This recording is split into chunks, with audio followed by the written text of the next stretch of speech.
کیونکہ اعمال صالحہ سے واسطہ پکڑنا، وسیلہ پکڑنا جو ہے وہ تو بلا اختلاف جائز ہے۔ ایک دفعہ بڑا ایک علمی لطیفہ ہے،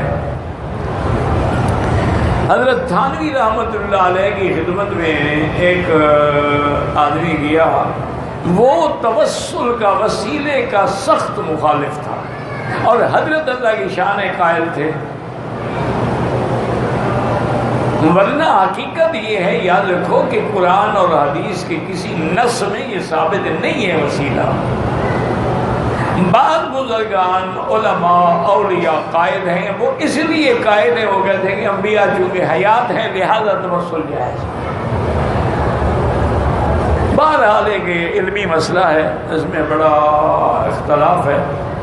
تو اس آدمی نے حضرت سے کہا کہ حضرت یہ جو مدینہ شریف میں لوگ جاتے ہیں، حضور پاک کی زیارت کرتے ہیں، پھر حضور کے وسیلے سے دعا مانگتے ہیں،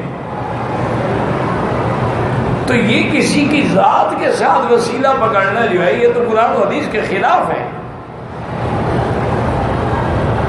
آپ مسکرائے اور فرمایا کہ میرے بھائی، مدینہ شریف میں جا کر حضور پاک کے دربار میں حاضر ہو کر صلاۃ و سلام پڑھنا یہ عمل صالح ہے یا عمل صالح نہیں ہے؟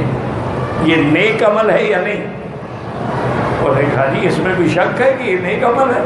تو آپ نے کہا چلو اسی کا وسیلہ پکڑ لوں، یا رسول اللہ، یا اللہ میں اس زیارت کے توسل سے دعا مانگتا ہوں، حضور کی ذات کا وسیلہ نہ بناؤ لیکن اس زیارت کو وسیلہ بناؤ، اس میں تو کوئی اختلاف نہیں ہے نا۔ تو بالکل خاموش ہو گئے، بڑے لوگ تھے نا جی وہ، تو ایک ایک نقطے میں وہ فائدہ الحمدللہ مسئلہ بھی سمجھا دیتے تھے، حل بھی ہو جاتا تھا اور دوسرے کے دل میں اتر بھی جاتا تھا۔ اللہ کی شان۔